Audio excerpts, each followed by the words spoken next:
O'Shea and I been kicking it strong for a minute now.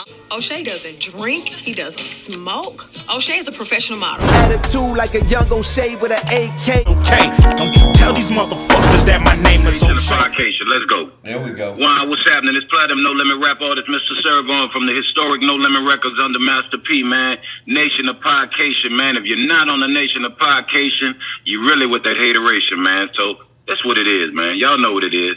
Let's do it. Mr. ServOn, nice to have you on the channel, bro. First time. Let's dig in, bro. So, starting off, it's crazy to me how much talent came out of New Orleans back in the early 90s, late 80s, early 90s, mid 90s. Who did you grow up with, and how did you get started rapping and get involved with Master P?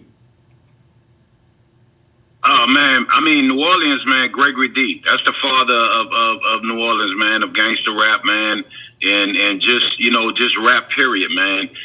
Gregory D, which, definitely a close friend of mine, man. He was somebody I idolized. Devious D, who was really, really a big time dude in the New Orleans rap scene, man.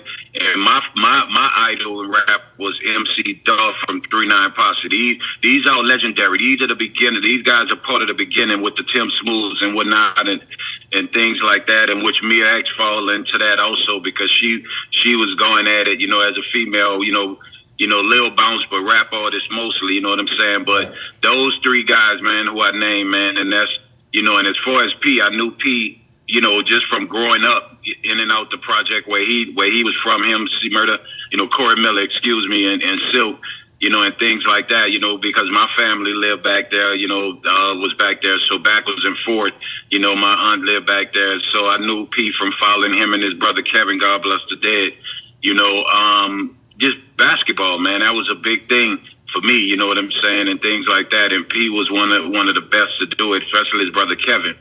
And so rap-wise, how I met him, you know what I'm saying, it was after a long struggle that I'm sure we'll probably talk about, the things that I went through and dealt with, and then end up getting with the legendary KLC, multi-platinum producer, and we just wanted to bring our sound, man. Well, it was his sound, but my mindset, you know what I'm saying?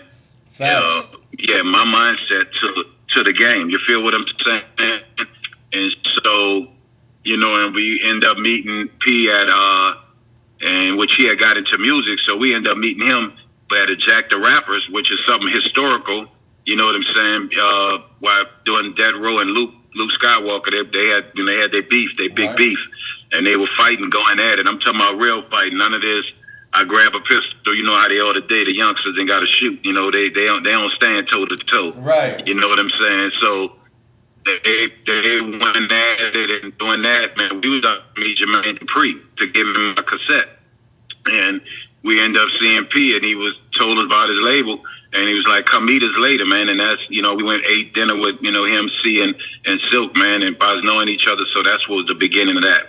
As far as but my rap career started in Virginia when I was in the military. I wrote songs for dudes, and then I wrote song, and even to this day I got a lifetime band, so I can't say the name.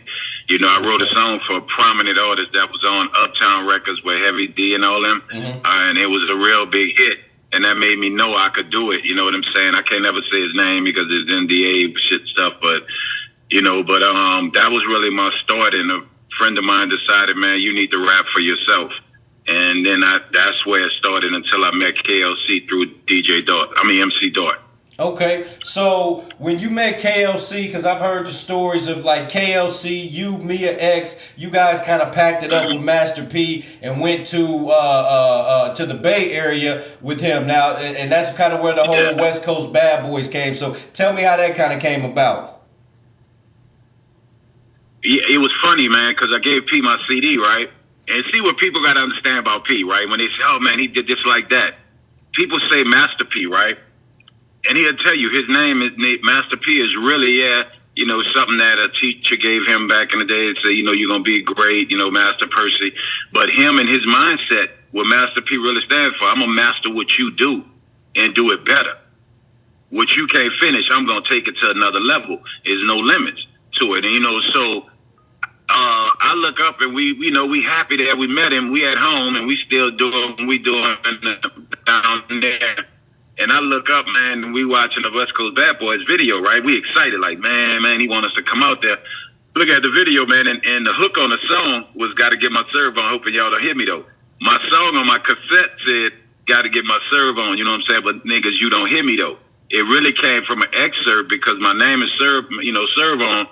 We took MC8 was one of my favorite out of California. Facts. And he had a song when he had that song where he was in Minister Society, the song, and he was like one of my favorite. He top 5 for me.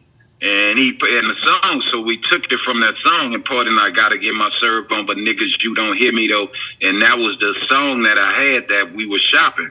And so we saw that, you know, we called and he was like, "Man, I'm about to call you guys anyway. Once y'all come up to the Bay for Christmas, you know, I'll pay you $2,500 to do a song for this down south. West Coast Bad Boys? About it movie. Down South Hustle. No, Down South Hustle. Okay. Yeah, and then when we got up there, and $2,500. I mean, don't get me wrong. I was, you know, and I never brag on it because it's almost like a frown to me what I did in the past to survive.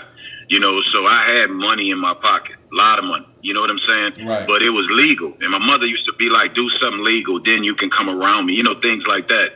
And so he was gonna pay us $2,500 for a song in '91. You know what I'm saying? That's money. Yeah. You know, legally. And so we got up there, man, and he was so, what I loved about him, he's always been a leader. You know, we got up there, man, he had the No Limit Records jacket for us and our tanks. Nice. Right? Like, he knew we was going to stay. And so when we got up there, you know, he paid us to do songs for West Coast Bad Boys, 99 Ways to Die. He just started paying us to do work. And for me, P believed in me, but the person that stamped me and still might not remember to this day, P was letting him listen to West Coast Bad Boys 2, I think it was, and I had a verse on there called "Fuck a Dead Man" in a commercial, and he let E-40 hear it, and E-40 was like, "Which one of the, you know how 40 talk, which one of it is Playboy?" He was like, "Him." He said, you need to put him out," and P looked different at me because I also was up there to play basketball. Because he was more pushing me to rap, but I wanted to play ball also. And so he was going to get me in school, which he did. And when E-40 said that, I kind of saw, you know, because he respect 40, I saw him like putting me on more stuff. So 40 is a big reason, man, that even some focus came on to me. So that's how it was up there. It was me, Mia, KLC, and Moby, and we had a thing called Three Niggas in a Broad. That was gonna be we was gonna actually do an album, but that was our moniker up there, Three Niggas in a Broad. You know what I'm saying? And so, you know, that's where a lot of